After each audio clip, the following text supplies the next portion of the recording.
Okay, so hello, my name is Tarsan Limbani and I'm from Gujarat. So हम मतलब मैं अभी क्या है वेब डेवलपमेंट एंड वो पहले करता था वर्डप्रेस में, और अभी स्टार्ट किया है मैंने कोडिंग सीखने का। और मुझे बनना है सॉफ्टवेयर इंजीनियर। सो अभी लर्निंग चालू है, तो सोचा कि क्यों ना लर्निंग के साथ साथ मतलब जो भी सीख रहा हूँ वो अपलोड भी करता जाऊँ यूट्यूब पर, तो मेरी भी प्रैक्टिस होती रहे और जिनको सीखना है वो भी आके सीखे। सो यस, तो आज से मैं स्टार्ट करने वाला हूँ, मतलब बेसिक से वेब डेवलपमेंट के बारे में। सो एकदम मतलब ऐसा भी नहीं है कि एकदम डेफिनेशन बताने लग जाऊँगा या ऐसा कुछ नहीं। सिंपली जो बेसिक से स्टार्ट होता है वो करेंगे। सो पहले हम देखेंगे front end and back and के बारे में। उससे पहले देख लेते हैं कि क्लाइंट सर्वर आर्किटेक्चर क्या होता है। मतलब जो लाइक कैसे ये प्रोसेस और सिस्टम वर्क करता है कंप्यूटर का, वो हम मतलब देखेंगे। एक सेकेंड में ये ठीक कर लूँ थोड़ा।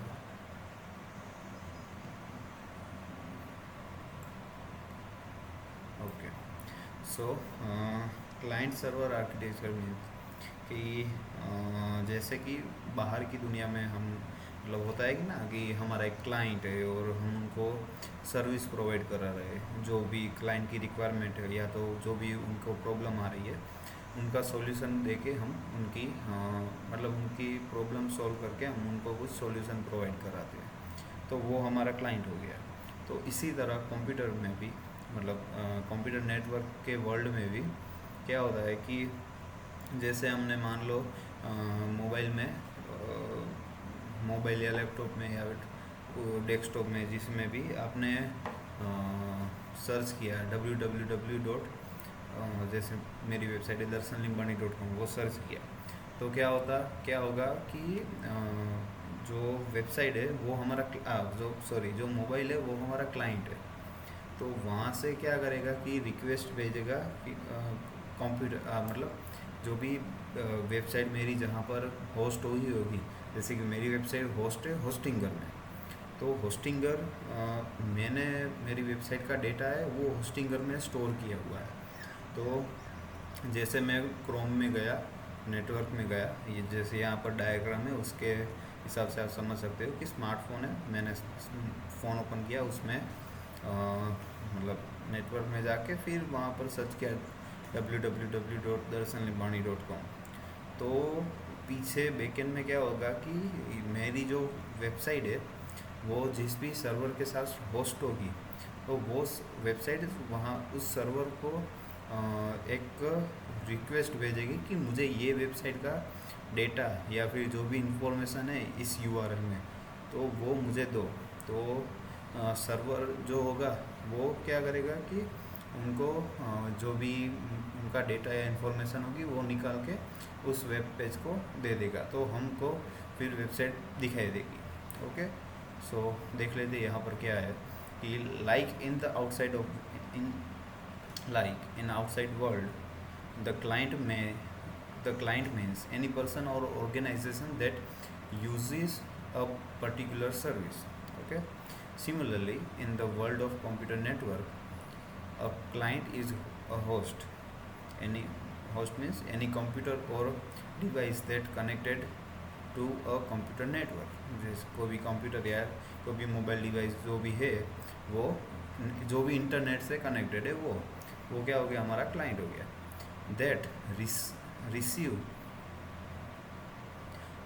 receive some service from, okay, a client is a host that receives some service from certain service provider। जो हमारा मोबाइल या क्लाइंट है वो सर्टन मतलब कुछ सर्विस रिसीव करता है फ्रॉम द किसके पास से, सर्वर या फिर जो भी हमारा सर्विस प्रोवाइडर होता है वो मीन्स कि सर्वर या उनसे। So as the word suggest, जैसे नाम से ही पता चल रहा है, a server is a remote computer that provides some service information to its client. जो भी ये सर्वर है वो कुछ इन्फॉर्मेशन जो भी उनके पास स्टोर है वो किसको सर्व करता है, क्लाइंट को। तो इस तरह से पूरा computer client server architecture work करता है। Okay, so server responding bye service the client, the server store and retrieve the information from the database. The client can be any device like mobile, phone, laptop, desktop, etc. तो क्या server जो है वो store करता है information and store, जब भी client request भेजता है तो स्टोर की गई इंफॉर्मेशन में से जो भी इंफॉर्मेशन क्लाइंट को चाहिए होगी वो वहाँ से ले लेता है, प्राप्त करता है, और फिर वो किसको मतलब क्लाइंट को सर्व करता है फ्रॉम द डेटाबेस। ओके, तो ये हो गया बेसिकली, ऊपर ऊपर से मैंने बताया कि क्या होता है client server architecture. Okay, so let's move on the front end and back end. Okay, there are two phases of a website, front end and back end. These are the most popular and crucial topic, यहाँ पर एक space रह गया है, and is crucial topic in web development. So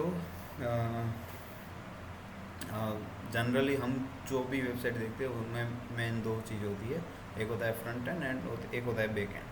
front end क्या होता है कि जो भी हम ऊपर ऊपर से देख रहे हैं, मतलब जो भी उसका यूआई हो गया, जहाँ पर हम जो भी दिख रहा है पेज का लेआउट, फॉन्ट, कलर, जो भी मतलब स्पेसिंग, बटन्स, लिंक्स, जो भी दिख रहा है वो क्या होता है, फ्रंट एंड होता है। वो फ्रंट एंड की मदद से बनाया जाता है।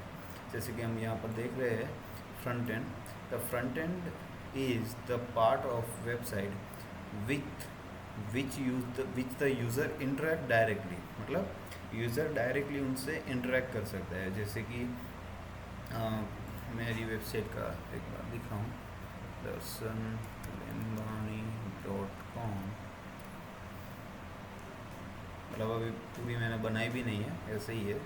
तो यहाँ पर क्या है कि मैंने ये वेबसाइट बनाई है, तो ये पूरा फ्रंट एंड हो गया है। यहाँ से हम कुछ भी क्लिक कर सकते हैं, ये देख सकते हैं प्रोजेक्ट, ये इमेज है, ये सब कुछ है, वो फ्रंट एंड है। ये सब बनाया फ्रंट एंड की मदद से। ओके, तो ये हो गया फ्रंट एंड। एक बार यहाँ पर भी देख लेते हैं front end. The front and is the part of website with which user interact directly. It's also called the client side of the website. मतलब ये हम ये जो है वो क्लाइंट साइड की वेबसाइट है, जो क्योंकि मोबाइल और डेस्कटॉप और वहाँ पर हम देख सकते हैं, इसलिए। Okay, so it's include everything the user see, जो भी हम देख रहे हैं, जैसे कि ये टेक्स्ट, बैकग्राउंड कलर, इमेजेस, ये लोगो, फिर ये दूसरे इमेजेस, जो भी है लिंक, जो भी हम देख सकते हैं वो क्या है, वो सभी मतलब फ्रंट एंड में आता है। Text, colour, style, images, buttons, menus etcetera, और जो भी हो गया। HTML, CSS and JavaScript are generally use for front end development. मतलब मेन फ्रंट एंड के लिए कौन सी लैंग्वेज है, मतलब कौन सी टेक्नोलॉजी यूज़ होती है, HTML, CSS and JavaScript, most ऑफली यही होता है। Okay, front end developer build the front end part of the website. Obviously बात है कि फ्रंट एंड डेवलपर होगा, वो फ्रंट एंड मतलब उनका काम होता है कि फ्रंट एंड बिल्ड करना। Being a front end developer, you will have to ensure that your website looks good on all devices for a smooth user experience. So front end developer का main काम होता है कि website हो वो responsive होनी चाहिए, यूज़र मतलब यूज़र एक्सपीरियंस एकदम परफेक्ट होना चाहिए। जैसे मान लो अगर ये वेबसाइट अभी कंप्लीट बनी नहीं है, ये मैं सिर्फ एग्जांपल दे रहा हूँ कि अगर ये वेबसाइट कहीं मोबाइल पे ओपन हुई, मान लो ये सैमसंग गैलेक्सी S8 में ओपन हुई, तो देखो ये यहाँ पर टेक्स्ट यहाँ पर आ गया है। उससे अच्छा हाय आई एम वो सेंटर में होता है, या तो सब कुछ ही इस साइड होता, लेफ़्ट साइड, तो अच्छा रहता। फिर बाकी सभी वेबसाइट, बाकी सब कुछ रिस्पॉन्सिव ही है। अगर वेबसाइट मतलब रिस्पॉन्सिव नहीं होती है तो इतना मतलब यूज़र का एक्सपीरियंस एकदम ख़राब हो जाता है। यूज़र को वेबसाइट पर ज़्यादा टाइम रहने में मज़ा नहीं आता है। जैसे इतने छोटी तो कोई वेबसाइट होती नहीं है, लेकिन एग्जांपल तरीके अगर मुझे नॉर्मल फ़ोन में भी ऐसी अगर कुछ दिखने को मिले तो मैं तो वो वेबसाइट छोड़ के चला जाऊँगा। तो अगर अभी के टाइम पे फिर क्या है कि इतनी ज़्यादा एक से एक बढ़कर वेबसाइट आ गई है, तो यूज़र का एक्सपीरियंस को ध्यान में रखते हुए हमको मतलब फ्रंट एंड डेवलपर को वेबसाइट बनानी पड़ती है, क्योंकि अभी वो एकदम क्रूशियल स्टेप हो गया, क्या क्रूशियल पॉइंट हो गया है कि वेबसाइट रिस्पॉन्सिव तो होनी चाहिए।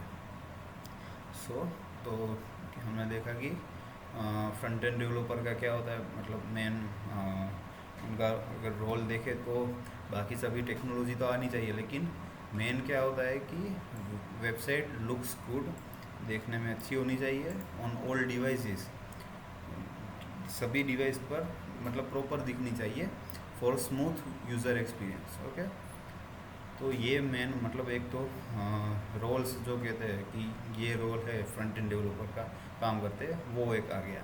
बाकी स्किल उसमें मतलब स्किल्स अलग अलग आ जाती है, जैसे कि there are many front end framework and libraries which developer use, मतलब वेबसाइट को और इंटरेक्टिव एंड अट्रैक्टिव दिखाने के लिए जो भी डेवलपर है वो react JS, jQuery, angular JS etcetera का मतलब यूज़ करते हैं। ये सभी फ्रेमवर्क का यूज़ करके वेबसाइट एकदम मस्त दिखने लगती है। ओके, सो अभी ये भी हम आगे पढ़ेंगे। मैंने भी अभी स्टार्ट नहीं किया है ये सब कुछ पढ़ना, जैसे जैसे आगे करता जाऊँगा वैसे आपको बताता जाऊँगा। ओके, देन आ गया ये बैकएंड का। और हाँ, ये मैं बता दूँ कि अभी तो मेरा मेन मोटिव ऐसा है कि मैं भी सीखता रहूँ और आपको भी सिखाता रहूँ। तो अगर कोई पॉइंट रह जाता है तो ये प्लेलिस्ट का ऐसा नहीं है कि मैं आपको सभी पॉइंट वन बाय वन सिखाऊंगा या कराऊंगा। ये मेरी प्रैक्टिस के लिए पर्सनली बोल रहा हूँ कि मेरी कम्युनिकेशन स्किल बढ़े और कॉन्फिडेंस आए उसके लिए, और मुझे याद भी रह जाए सब कुछ, तो उसके लिए ये मैं कर रहा हूँ। मेरा मेन मोटिव यही है। हाँ, अगर मतलब साथ साथ में ये भी हो रहा है कि अगर किसी को पढ़ना है तो वो मतलब यहाँ से भी सीख सकता है, सीखना है करना है तो, लेकिन मेन अभी यही है कि मैं मेरी कम्युनिकेशन स्किल एंड ये जो मतलब सीखा के कॉन्फिडेंस एक बढ़ता है और मुझे भी याद सब कुछ जल्दी रह जाएगा, तो इसकी वजह से मैं ये कर रहा हूँ। Okay, so let's move on the next, backend. The backend is the server side from the website. Okay, तो बैकएंड क्या होता है कि वो मतलब जो भी हम जहाँ पर भी मैंने जैसे यहाँ पर क्लिक किया, तो ये क्लिक करने के बाद कहाँ पर जाएगा, फिर क्या होगा, वो सब कुछ मोस्ट ऑफली काम होता है बैकएंड डेवलपर का। और ये सब कुछ आता है बैकएंड में कि जैसे यहाँ पर क्लिक किया तो मतलब अभी लिंक नहीं है, लेकिन अगर लिंक होती तो कहाँ जाता वो सब कुछ, तो वो सब कुछ आता है बैकएंड डेवलपर में। Okay, a backend web developer used it to store and manage data and make sure that the client side of website work without any issue। Okay, so backend developer का मतलब वो काम होता है कि backend web developer uses it to store and manage data and make sure the client side of the website work without any issue। मतलब जो भी उनने बनाया है, एक सेकेंड मैं ट्राई करता हूँ कि CSS पूरा हटाने का, क्योंकि मैंने पहले कहाँ पर देखा था कहीं पर कि हम चाहे तो ऐसा कर सकते हैं कि CSS पूरा हट जाए और सिर्फ HTML रहे।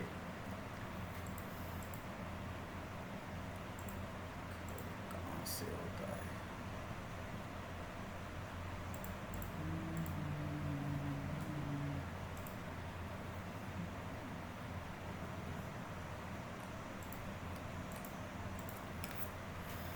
अरे यार,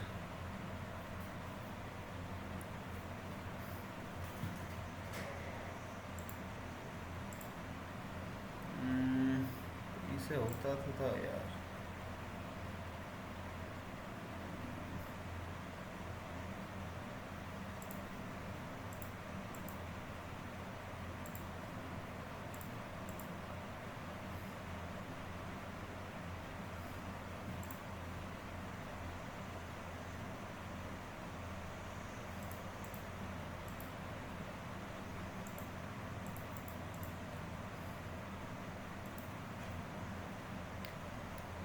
How I can hide CSS in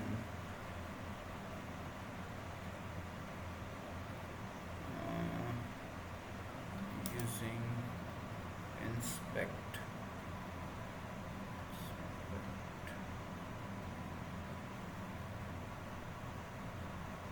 How to hide code from inspect element.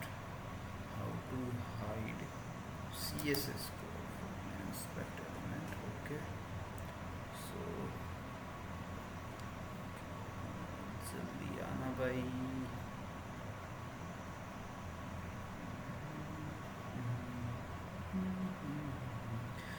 This can frustrate user and it's not recommended for user friendly website. Important। अरे यार, ऐसा नहीं बोल रहा हूँ मैं। Disable inspect element. Okay, yes, I think ये रहा।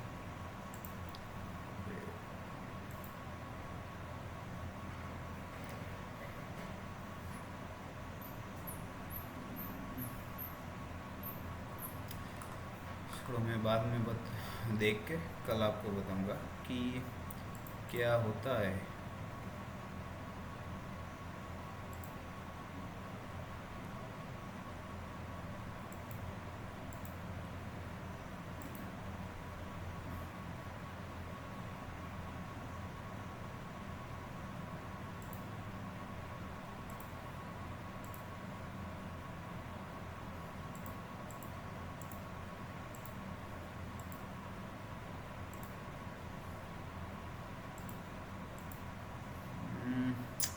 कोई नहीं, मैं कल फिर से जब रिकॉर्डिंग करूँगा तब बताऊँगा कि कैसे, मतलब कैसा दिखता है लेआउट अगर हम CSS को वेब पेज में से हाइड कर दे तो, अगर हटा दे तो।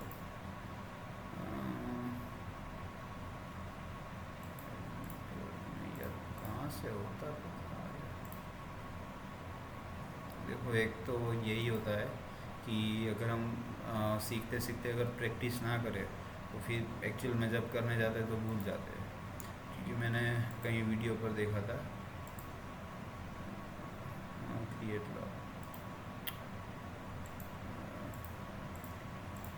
कि कैसे आप मतलब हाइड कर सकते हो। तो फिर मैंने एक भी बार ट्राई नहीं किया है, और अभी मैं देखो ये वीडियो रिकॉर्डिंग करते करते ट्राई कर।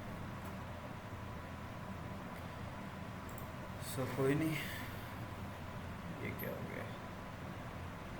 ओके, तो मतलब कल दिखाऊंगा आपको मैं, मतलब नेक्स्ट वीडियो में, कि क्या होता है अगर हम हाइड कर दें CSS को तो कैसा लेआउट बचता है सिर्फ।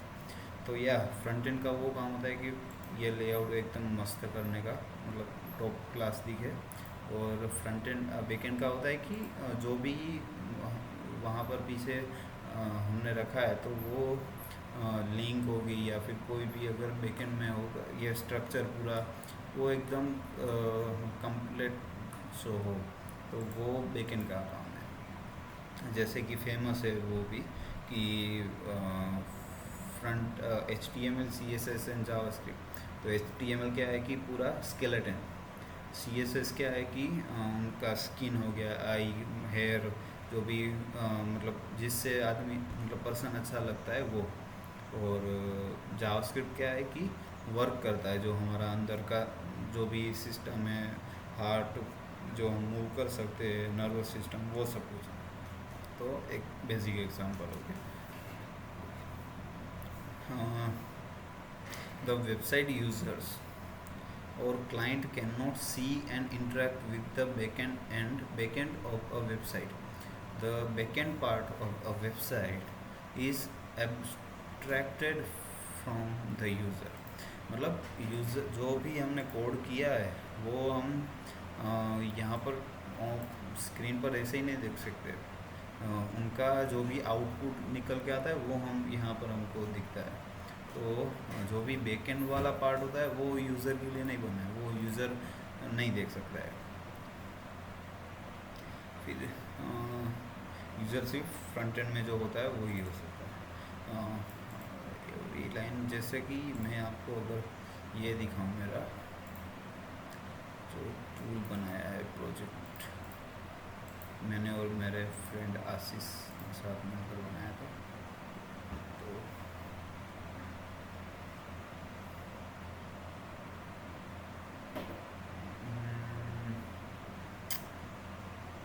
हो जाओ, चालू हो जाओ, यस।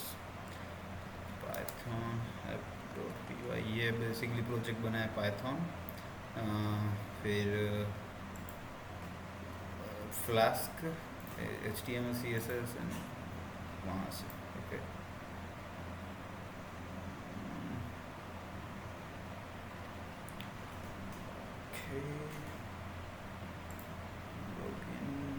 Login successful.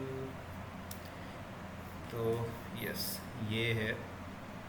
तो इसमें अभी क्या है कि जैसे मैंने यहाँ पर अगर न्यू फॉर्म क्लिक किया, अगर न्यू फॉर्म पर क्लिक करता हूँ तो ये यहाँ से ओपन होगा। फिर ये यहाँ से अगर मैं सभी डिटेल फिल करके जो भी है यहाँ से अगर सेव करता हूँ, जैसे कंसाइनी हो गया, ये जो भी नंबर अगर ऐड करना है तो अगर यहाँ से मैंने सेव कर दिया तो ये सेव होके फिर यहाँ पर कैसे दिख रहा है, बैकएंड में कहाँ पर स्टोर हुआ है, क्या इसके पीछे वर्क करता है, तो वो सब कुछ काम होता है फ्रंट एंड बैकएंड डेवलपर का। कि यहाँ पर सेव होने पर के बाद कहाँ आ जाएगा, फिर यहाँ पर है तो यहाँ पर अगर प्रिंट में करता हूँ तो क्या ओपन होना चाहिए, वो सब कुछ बैकएंड डेवलपर का काम है। तो आई होप आपको आइडिया आ गया होगा।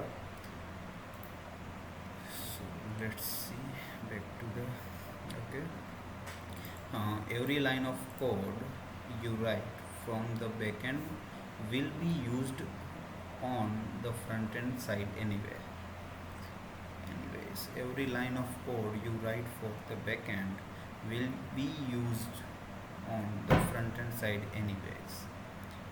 तो आई थिंक इसका मतलब है कि जो भी हम कोड बैकएंड का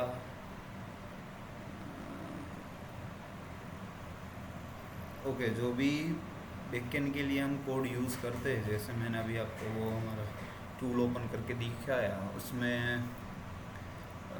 मतलब मैं जब क्लिक करूँ न्यू बटन पर तो वो फ्रंट एंड के साथ ही अगर लिंक होगा ऐसा कुछ आइटम, ये भी मैं आपको बताऊंगा। Every line of code right for the back and will be used for front and side anyways. In simple word, we can say that everything that happens in the background can be credited to the backend. Okay. तो simple word में अगर कुछ भी अगर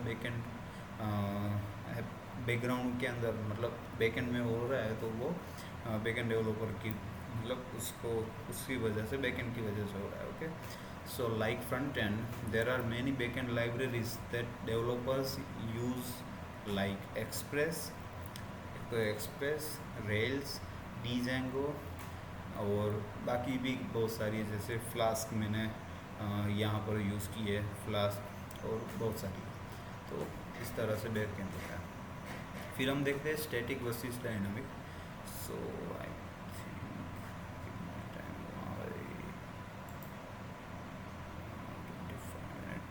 okay, अभी फटाफट देख लेते हैं क्या है। तो static versus dynamic website. A static website is a website that display the same content to each user, and it's usually written simple HTML and CSS. So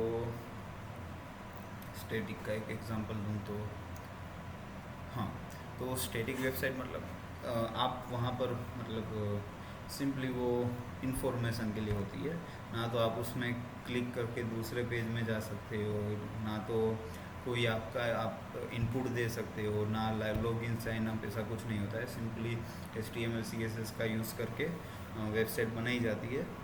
जो भी मान लो आपको कोई अपनी प्रोफाइल बनानी हो बिजनेस कार्ड की, या फिर मतलब बिजनेस की प्रोफाइल की, तो उसमें क्या होता है, एक लैंडिंग पेज होता है, उसमें आप सिंपल एक URL सिंपल वेबसाइट बना के अपना लोगो, फिर बिजनेस का नेम, सर्विसेज, कॉन्टैक्ट डिटेल वो ऐड करके फिर रख देते हो। उसमें कुछ आप दूसरा कुछ ऐड नहीं करते कि हाँ यहाँ पर अगर फॉर्म भरने का, या फिर यहाँ पर अगर कुछ क्लिक हो तो फिर कहाँ पर जाएगा, वो नहीं होता है, तो उसको स्टैटिक वेबसाइट कहते हैं। Whereas a dynamic website display different content to different user, depends on user data and preferences and provides user interaction. Okay, तो जैसे कि कोई वेबसाइट होती है जिसमें आपको लॉगिन एंड साइन अप करना पड़ता है, तो और जैसे कैनवा है, तो उसमें क्या करता है हम कि लॉगिन करके साइन अप करके फिर हमारी जो भी डिज़ाइन होती है वो हम बनाते हैं, और हमारी डिज़ाइन हमको ही दिखती है। फिर दूसरा कोई अगर यूज़र है वो करता है यूज़ कैनवा का, तो उसकी website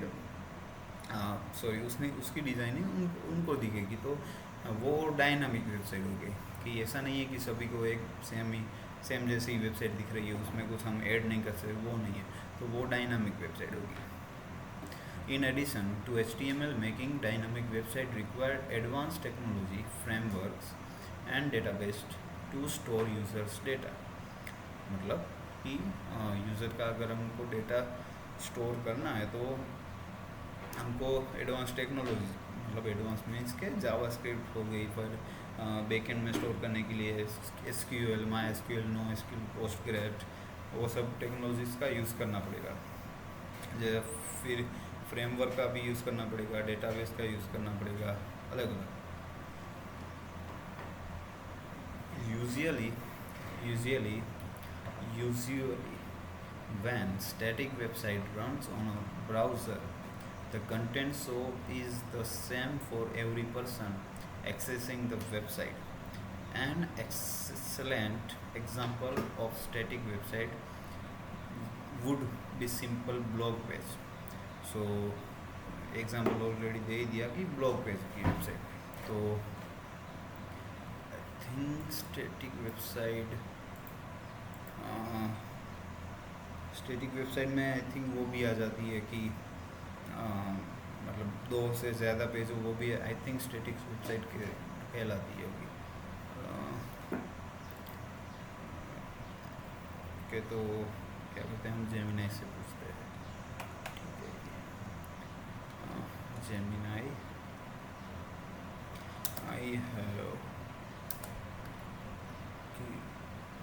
I have created a 5 pages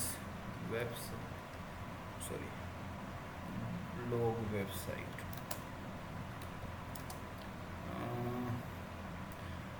where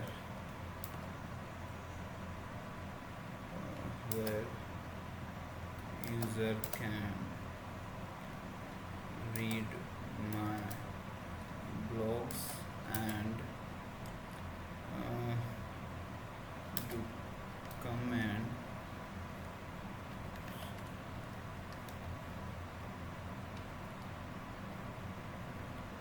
blogs,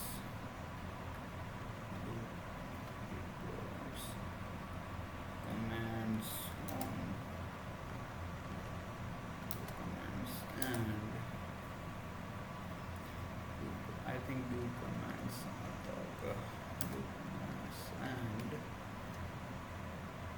क्या था?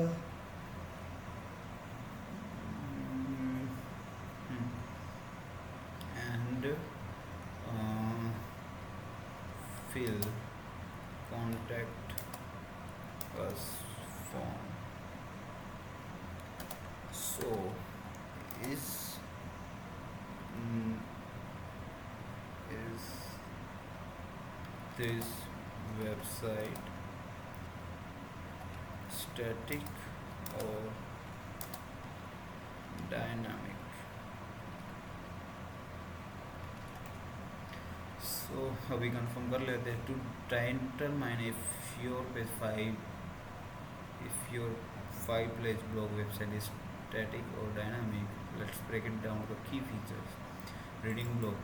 If you manually written each blog post as HTML file and upload it, and content never change unless you manually edit those files, then the aspect is static. Okay. If your blog posts are stored in database like MySQL, PostgreSQL, and fetched by service server side language like PHP, Python, Node.js, Ruby, and or Rails, when a user requests them, then this aspect is dynamic. New blog post can be added through an admin interface without direct editing HTML file. Okay, now clear. Doing comments. If comments are processed and stored and then display on the blog post, this functionality will require server-side processing and database stored. Okay. So basically, it's not some comments or something. Even if your blog are hardcore HTML and those pictures like forms.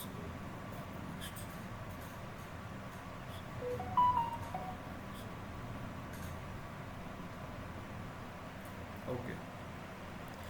सो अगर मेरी website में कोई भी ऐसा नहीं कि website में data store हो रहा है या फिर कोई यूज़र इंटरेक्ट नहीं कर सकता है, तो मेरी वेबसाइट स्टैटिक है. तो मैं मतलब पहले से ही था कि बिजनेस की प्रोफाइल बनाना और उसमें कुछ नहीं है, 2 पेज हो तो चलेगा, लेकिन डेटा अगर स्टोर हो रहा है तो वो मतलब नहीं है, मतलब वो डायनामिक है. अगर डेटा स्टोर हो रहा है तो. अगर स्टोर नहीं हो रहा है और सिर्फ यूज़र सिर्फ देख सकता है, पढ़ सकता है और कुछ इंटरेक्ट नहीं कर सकता, और मैं भी किसी का डेटा स्टोर नहीं कर रहा हूँ किसी भी यूज़र का, then the website is static. Okay. Usually when static website run on browser, the content shown is the same for every person accessing the website. An excellent example of this blog post देख लिया. A dynamic website on the other hand is more functional. Here are users can require to interact with the website. Use it as user interact plays a big role in dynamic website. Okay. As the website is dynamic, the content shown on the website will vary according to a specific user. The information shown on the page will not be the same as Facebook, where the content is relevant and related to the specific user. Okay, यहाँ पर Facebook का example दिया है कि Facebook की जो मतलब Facebook हम यूज़ करते हैं तो हमारे सभी अलग अलग अकाउंट जो भी है उनके हिसाब से हमको कंटेंट वो शो करता है. तो वो एक डायनामिक मतलब ऐप या वेबसाइट जो भी कहते हो वो हो गया. तो वो एक डायनामिक वेबसाइट है. Okay. What happens when you visit website. So I think मैंने मतलब बता दिया था कि ओके यहाँ पर कुछ और है. IP address. Every website has its IP address using which we can access a particular website, but as human are not good at remembering numbers, we use domain names which friendly user friendly way to access a website IP address as the मतलब सभी देखो simple भाषा में कि सभी desktop mobile सभी के IP address different होते हैं। ओके, तो उस आईपी एड्रेस से मतलब ये जो domain name server website which is like to phone book और इंटरनेट।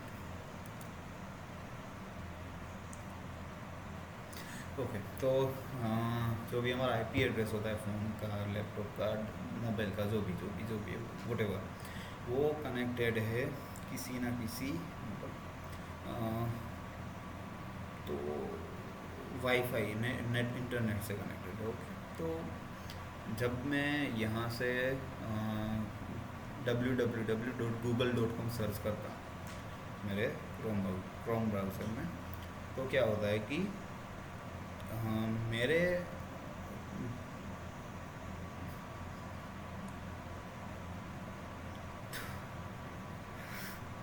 तो क्या होता है कि गूगल मतलब मेरी आईपी एड्रेस हो वो जाती है सर्वर के पास, और वो वहाँ पर गूगल का डेटाबेस में जो होता है वो वहाँ जो भी इंफॉर्मेशन, मान लो कि गूगल का स्टोरेज है, सर्वर है, उनमें google.com की जितने भी इंफॉर्मेशन है वो वहाँ से मेरे आईपी एड्रेस पर सब मतलब प्रोवाइड कर देता है। तो मान लो कि आईपी एड्रेस है हमारा यूनिक, सभी का यूनिक होता है सभी डिवाइस में वो वहाँ पर। तो अगर मैं यहाँ से कुछ भी टाइप करता हूँ तो सर्वर को पता चलता है कि ये आईपी एड्रेस में अभी इस चीज़ को मतलब उसको रिक्वायरमेंट है, तो वो वहाँ से भेजता है। मोटा मोटा आपको आइडिया आ गया होगा कि मैंने भी पहले बताया था कि ये जो क्या है क्लाइंट सर्वर आर्किटेक्चर, उसमें बताया था, तो सेम ही वही है और कुछ नहीं है। हाँ, तो what is DNS? Okay, what is DNS? The domain name system. Domain name system,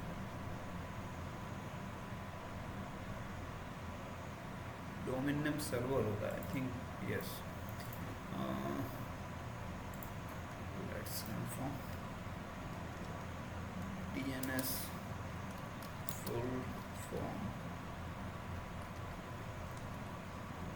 चलो मैं छोड़ो, DNS full form domain name system।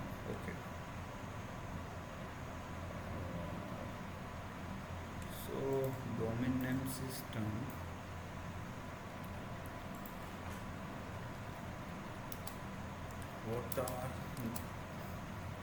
what is the difference between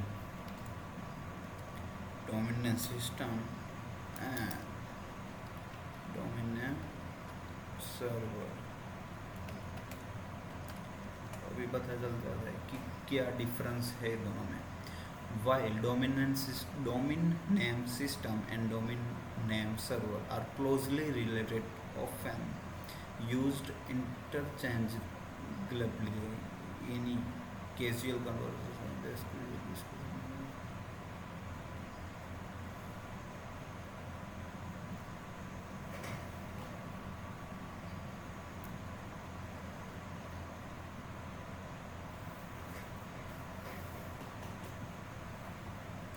Domain system is the concept and the overall architecture that allow us to use easy to remember domain name instead of complex IP address.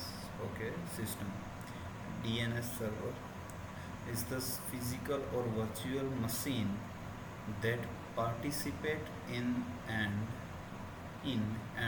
implement the functionality of the DNS.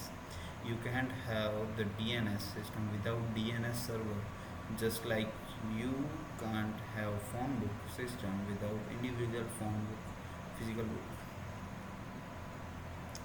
चलो देखते हैं इसको भी बाद में। So yes, अभी कितना बाकी है?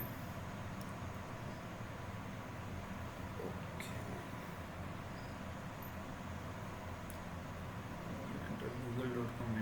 ये भी इंटरव्यू में मतलब पूछा जाने वाला सवाल है। तो एक काम करते हैं, ये यहाँ से नहीं, एक यहाँ से what happen when you visit a website, ये कल मतलब करेंगे ये सब कुछ, ठीक है। फिर बाद में आएंगे हम HTML CSS एंड जावास्क्रिप्ट, नहीं HTML स्टार्टिंग, ओके। तो चलो बाय, आज के लिए इतना ही, मिलते हैं।